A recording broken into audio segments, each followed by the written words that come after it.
Radio Sucesos 101.7 FM presenta su noticiero Sucesos con Milton Pérez y Verónica Larrea. Un periodismo libre para una democracia plena. Los hechos y las opiniones de los sucesos que marcan nuestro tiempo.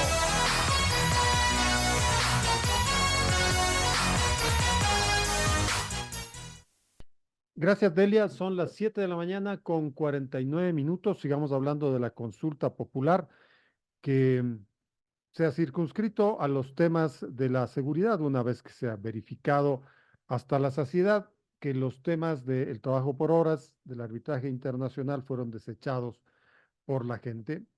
En cambio, se ha decantado y mayoritariamente por los temas, reitero, de la seguridad. Y para analizar justamente este tema está con nosotros a través de la vía virtual el catedrático del Instituto de Altos Estudios Nacionales, Diego Pérez.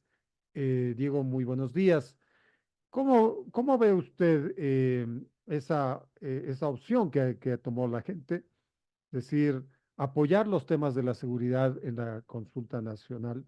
Estas 9 de las 11 preguntas, en las cuales no se ha perdido, al parecer ha investigado eh, a fondo, ha tomado conocimiento de las mismas, porque si no, dígame, ¿cómo es esa respuesta abrumadora a tales preguntas? Si no es, una vez que ha hecho una disquisición, una investigación y quizá un diálogo familiar, si es que cabe el término, antes de ir el día domingo a la consulta popular.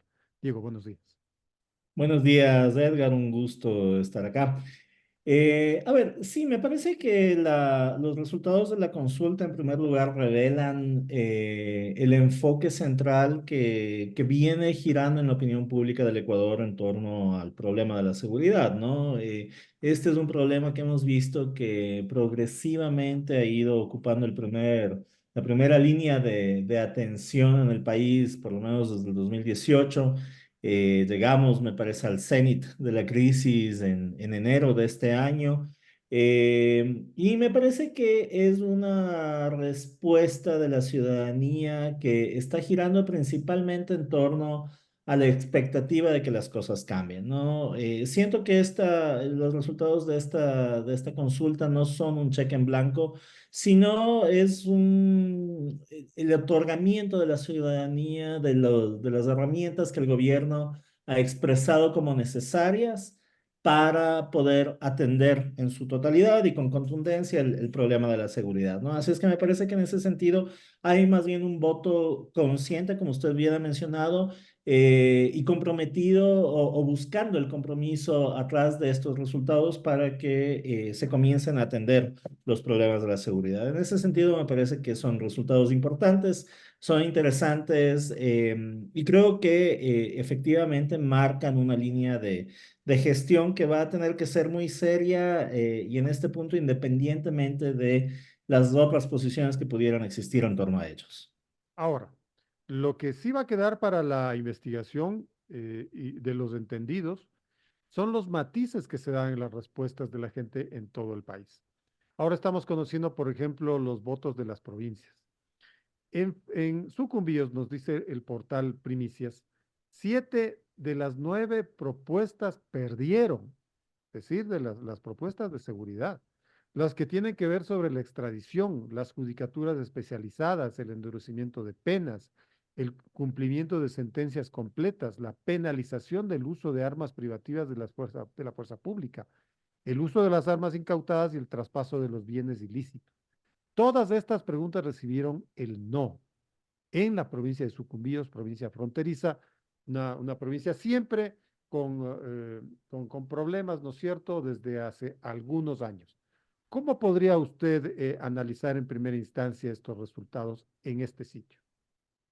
A ver, me parece que hay que entender estas dinámicas locales de las elecciones, de todos los procesos electorales, porque habría que verlos en el largo transitario histórico, pero me parece que estos hay que entenderlos sobre todo desde la perspectiva de cuáles son las organizaciones políticas que operan allí, cómo estas organizaciones políticas han desarrollado la campaña En fin, creo que habría que buscar entender un poco qué es lo que ha sucedido, ¿no? Yo pocos días antes de la consulta estaba en la provincia de Pastaza y allí en cambio percibí que había una muy fuerte campaña por el sí que no la había visto ni en Pichincha ni en Imbabura, por ejemplo, ¿no? Exactamente.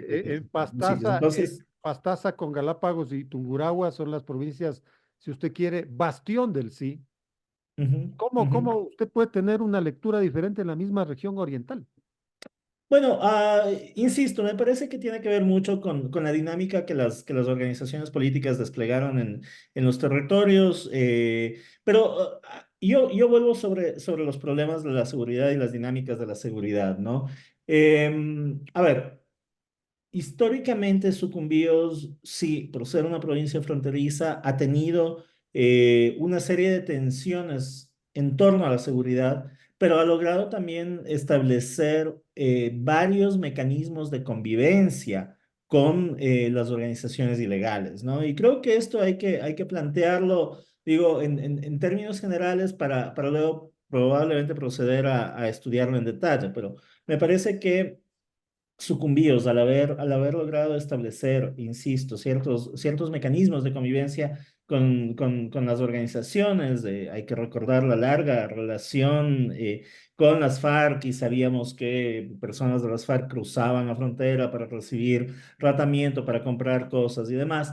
Me parece que esto genera una dinámica de convivencia desde la cual quizás no hay esta suerte de susto, de temor que podemos sentir desde el norte de Quito, ¿no? Hay quizás una convivencia más cotidiana, los límites quizás son más claros. Lo que sí me parece que hay que notar allí es que en todo caso hay también en estos resultados una perspectiva sobre cuál es la aprobación que se puede estar brindando al presidente Noboa, ¿no? Y allí habría que ver, esto no lo sé, pero habría que ver cuál ha sido el nivel de atención que el presidente, que desde el gobierno nacional se ha otorgado a estos territorios donde ha ganado el no, digo, hay que entender un poco esas otras dinámicas más finas que siempre se tejen alrededor de los resultados electorales. Este último insumo sobre la aceptación a la gestión del presidente Noboa y quizá el crédito a los llamados de la oposición, parece ser que tienen más expectativa y más apoyo en provincias como Manabí, Ujú, donde los electores, según el artículo de primicias, rechazaron dos preguntas, la J y la K. La J que tiene que ver con el uso de las armas incautadas y la K, el traspaso de bienes ilícitos al Estado. Recordemos además que en la provincia de Manabí, como en la de los Ríos y Guayas, es donde ha habido problemas de inseguridad y sobre todo problemas con la justicia, ujú, ¿cierto? ujú, Entonces, ujú. desde esa perspectiva, ¿cómo juzga lo que ha pasado en Manabí? Sí, a ver, Manabí es, y esto se sabe desde hace bastante tiempo, este bastión del correísmo, ¿no? Entender el porqué de esta pregunta en específico del traspaso de armas incautadas a las fuerzas de seguridad. em, Nuevamente me parece que pasa más bien alrededor de la dinámica del rol, del activismo que hicieron las organizaciones allí. No tengo la impresión de que sea una respuesta, un resultado muy consciente. Digo, votemos de tal manera en esta pregunta por tales razones, ¿no? Sino que me parece que es fruto del activismo. Y ahí yo no termino de entender estas dinámicas particulares sin reflexionar sobre el problema general, ¿no? Digo, efectivamente, Manabí también ha sufrido los embates del crimen organizado, pero también es una provincia que de alguna forma ha logrado establecer ciertos mecanismos de convivencia con estas organizaciones desde hace mucho tiempo, ¿no? Digo, cuando uno conversa con un ciudadano de la provincia, en cualquier contexto, sí, reconoce que hay problemas, sí, indica que hay que tener cuidado, pero no viven con el nivel de temor que uno se imaginaría. Digo, se ha normalizado, ¿no? Y esto es lo perverso de la seguridad, que se tienden a normalizar ciertas condiciones. Entonces, yo intuiría que la respuesta a esto que usted me plantea, Eder, viene en un doble sentido, ¿no? Por el lado de esta suerte de establecimiento de condiciones de convivencia, pero por el otro lado con el resultado de de la fuerte campaña que sin duda el correísmo desplegó allí, ¿no? Bueno, vamos a seguir indagando cuál ha sido la posición en las diferentes provincias. Pero aquí lo importante, Diego, es cómo la respuesta ciudadana ante una consulta popular que finalmente se ha decantado por los temas de la seguridad, cómo se incorpora dentro de una propuesta general de seguridad desde el Estado dentro de la coyuntura. Yo entiendo que usted ha preparado un estudio en ese sentido. La respuesta en ese sentido parece ser muy concreta para la gente, ¿no? Sí, efectivamente, hay un trabajo que desarrollamos con el auspicio de la Fundación Konrad Adenauer, que es el fruto de una serie de reflexiones que se fueron acumulando en esta red de estudios sobre seguridad que mantenemos allí. Em, y de alguna forma reflexiona sobre las coyunturas, ¿no? Había una serie de elementos coyunturales durante el gobierno de Lazo que, a mi parecer, se han repetido en el contexto de la presidencia actual, ¿no? O por lo menos durante los primeros 100 días de la presidencia actual, que es el periodo que comprendió ese documento.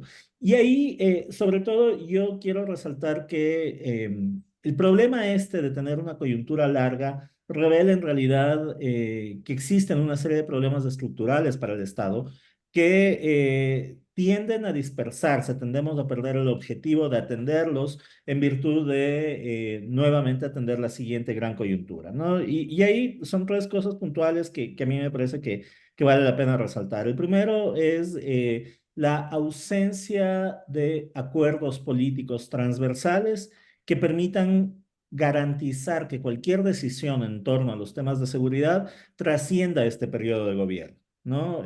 Ahí se necesita vínculos políticos fuertes que permitan establecer la seguridad como la prioridad principal del Estado y permitan a continuación proyectar las acciones de la seguridad para lo posterior, ¿no? Y ese es el primer gran bloque de reflexión.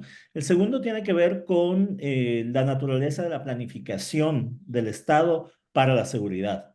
Ahí a mí me parece que es necesario pensar muy seriamente en términos de políticas públicas. Digo, el Plan Fénix debería dejar de ser un spot de televisión, ¿no? Un sellito que se le pone a cualquier logro para que en términos de políticas públicas esto pueda ser conocido por la ciudadanía. No digo que se conozca dónde se va a hacer el operativo, a qué hora, porque eso obviamente tiene que ser secreto, confidencial y demás, pero sí me parece que es importante saber cuáles son los objetivos, cuáles son las estructuras de toma de decisiones en ese plan y sobre todo creo que es importante identificar cuáles son las responsabilidades que se pretenden distribuir alrededor de esto, con qué recursos, ¿no? Yo creo que no es Usted dice importante conocer el plan, por lo menos en términos generales, por lo menos en sus términos objetivos, generales. porque fíjese que hay muchos observadores e incluso políticos que han dudado de la existencia del plan. Sí, es que digo, esto es una profesión de fe, ¿no? Si no lo vemos, ¿cómo podemos creer, ¿no? Creemos. Y trabajando en el sector de la academia que hace cosas con la seguridad, ninguno de mis colegas lo ha visto tampoco, ¿no? Yo no lo he visto, ninguno de los colegas que están en esto por muchos años lo han visto. Lleva la duda, pero digo, partamos de la presunción de que existe en algún lado, creo que tiene que ser público. Y al ser público, esto va a permitir transparentar las políticas públicas, ¿no? La transparencia yo creo que es fundamental para cualquier gestión de gobierno.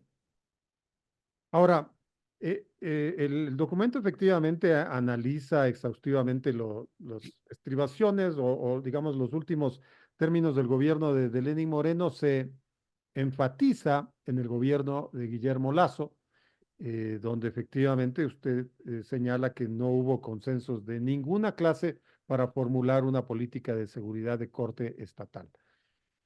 Pero entonces lo que ha tenido que lidiar Daniel Noboa, los problemas con que ha tenido que verse, que han sido mayúsculos, ¿no es cierto? Recordemos 8 y 9 de enero, constituyen una nueva fase en los temas de la seguridad o se incorporan a la gran amenaza que nace desde el año 2020-2021.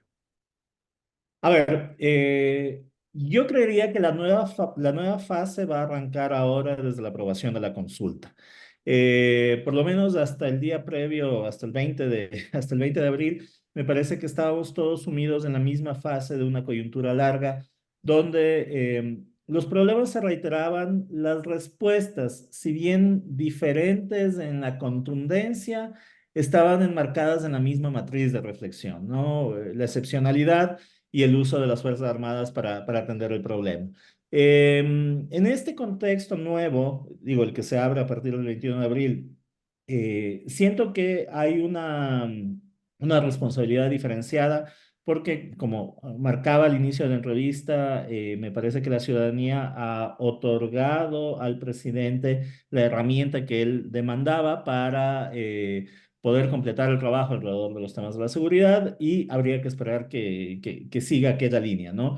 Pero aquí yo creo que es siempre importante marcar un hecho que digo, es una verdad de perogrullo, pero en medio de las emociones electorales a veces se pierde el objetivo, ¿no? Se pierde la perspectiva. Los problemas de la seguridad no se resuelven ni rápido, ni fácilmente, ni son obra de un superhéroe, ¿no? Hay una compleja articulación de instituciones que deben involucrarse en la construcción de las condiciones de la seguridad. Hay que trabajar también alrededor de las instituciones que proveen servicios de salud, de educación, que fomentan el desarrollo, que trabajan en todas esas líneas porque finalmente son todas esas las que van a reducir los incentivos para que los ciudadanos se vinculen a actividades criminales, ¿no? Yo vuelvo siempre sobre el hecho terrible este de niños de 13, 14 años trabajando como sicarios, ¿no? Y ahí yo creo que se revela sobre todo el problema de las grandes deficiencias del Estado y se revela el problema de los vacíos generacionales que han existido en torno a ellos, ¿no? Es decir, no es solamente ese chico, sino es la generación de sus padres y de sus abuelos que probablemente al quedarse excluidos del Estado no les ha quedado más remedio que vincularse a estas organizaciones. Entonces, sí, yo creo que hay que trabajar con la fuerza del Estado, con el monopolio legítimo de la fuerza, pero no hay que olvidarse de todos los otros costados que son también responsabilidad del Estado. En línea con su relato, el corto plazo se establece de la siguiente manera. La primera pregunta, es decir, la complementariedad de las Fuerzas Armadas hacia las tareas de la policía, aprobado casi por aclamación por la gente, eso entra al registro oficial y se convierte en normativa, se convierte en hechos de inmediato. Las Ujú. otras 8 preguntas son las que tienen que ir a la Asamblea Nacional y es donde ahí podría verificarse lo que usted señala. Ahí es donde tiene que darse los consensos. Ahí es donde, sobre todo, va a verse quién no apoya, ¿no? Porque, Ujú. claro, como trabajo legislativo se necesita ahí los consensos, los diálogos para mejorar, para profundizar, ¿no? Todos los textos de las 8 preguntas. Y eso toma 60 días. Bueno, por lo menos eso dice en el papel. Es probable que tome un poco más. Entonces, Ujú. las Fuerzas Armadas ya integradas a las calles, mientras en el Parlamento se trata de este mandato popular convertirlo en realidad. Ese es el corto plazo. Sí, efectivamente. Y ahí, a ver, yo creo que si bien la normativa, refiriéndonos a la pregunta uno, va a entrar inmediatamente en efecto, derivan una serie de acciones operativas que se van a tener que establecer, ¿no? Se va a tener que trabajar muy fuertemente en las dinámicas de trabajo conjunto policía-fuerzas armadas. Digo, que lo vienen haciendo, pero me parece que se van a requerir protocolos específicos para marcar esas dinámicas, ¿no? Me parece que el flujo de información va a ser otra de las piezas esenciales que se necesita transparentar, se necesita aclarar y se necesita establecer para evitar problemas, ¿no? Y luego sí viene el mecanismo de excepcionalidad, ¿no? Hay que recordar, la pregunta establece que una vez que la policía, el comandante de la policía solicite al presidente la intervención de las Fuerzas Armadas para atender cierto fenómeno específico, se autorizará a continuación esa intervención, ¿no? Y entonces habría que comenzar a discernir cuándo y bajo qué condiciones se va a hacer esto, ¿no?